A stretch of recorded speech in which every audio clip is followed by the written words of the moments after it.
सर्वशक्तिमान पिता धन्यवाद करते हैं आज के सुंदर बाइबल अध्ययन के लिए। खुदावन हर एक को बड़ी बरकत दीजिए, आशीष कीजिए पिता, यीशु नाम से मांगती हूँ, आमीन। हम पढ़ेंगे 7 अध्याय 1 शमूएल। तब क्रियतरीम के लोगों ने आकर यहोवा के संदूक को उठाया और अमीनादाब के घर में जो टीले पर बना था रखा।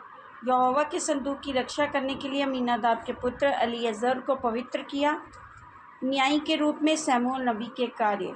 क्रियतरीम में रखे संदूक क्रियतरीम में संदूक कर रखे हुए बहुत दिन हुए, अर्थात 20 वर्ष बीत गए, और इसराइल का सारा घराना विलाप करता हुआ यहोवा के पीछे चलने लगा। तब शमूएल ने इसराइल के सारे घराने से कहा, यदि तुम अपने पूर्ण मन से यहोवा की ओर फिरे हो तो पराए देवताओं और अशारेत की देवियों को अपने बीच में से दूर करो और यहोवा की ओर अपना मन लगाकर उसी की उपासना करो, तब वह पूरे तुम्हें फिलिस्तियों के हाथ से छुड़ाएगा। तब इसराइलियों ने बाल देवताओं और अश्तोरेत देवियों को दूर किया और केवल यहोवा की ही उपासना करने लगे।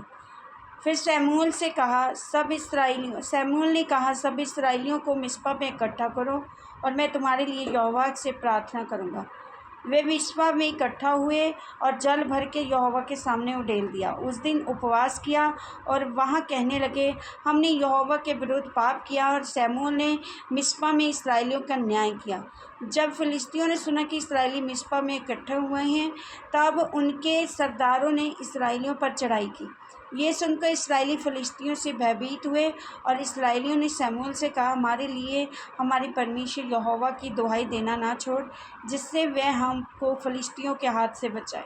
तब शमूएल ने एक दूध पीता मेमना ले स्वांग होम बलि करके यहोवा को चढ़ाया, और शमूएल ने इसराइलियों के लिए यहोवा की दुहाई दी और यहोवा ने उसकी सुन ली। और जिस समय शमूएल होम बलि चढ़ा रहा था, उस समय फिलिस्ती इसराइलियों के संग युद्ध करने के लिए निकट आ गए। तब उसी दिन यहोवा ने फिलिस्तियों के ऊपर बादल को बड़े गड़क के साथ गरजाकर उन्हें घबरा दिया और वे इसराइलियों से हार गए। तब इसराइली पुरुषों ने मिस्पा से निकलकर फिलिस्तियों को खदेड़ा और उन्हें बेत कर के नीचे तक मारते चले गए। तब शमूएल ने एक पत्थर लेकर मिस्पा और शेन के बीच में खड़ा किया और ये कहकर उसका नाम एबेनेजेर रखा, यहाँ तक यहोवा ने हमारी सहायता की है। तब फिलिस्ती दब गए और इसराइली देश में फिर न आए, और शमूएल के जीवन भर यहोवा का हाथ फिलिस्तियों के विरुद्ध बना रहा।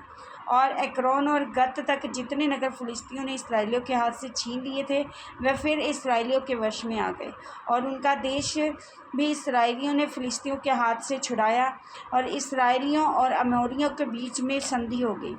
शमूएल जीवन भर इसराइलियों का न्याय करता रहा। वह प्रतिवर्ष बेतेल, गिलगाल और मिस्पा में घूम घूम कर उन सब स्थानों में इसराइलियों का न्याय करता था। तब वह रामा में, जहाँ उसका घर था, लौट आया और वहाँ भी इसराइलियों का न्याय करता था, और वहाँ उसने यहोवा के लिए एक वेदी बनाई। इस वचन के द्वारा ब्लेस करेंगे, आमीन। सब कुछ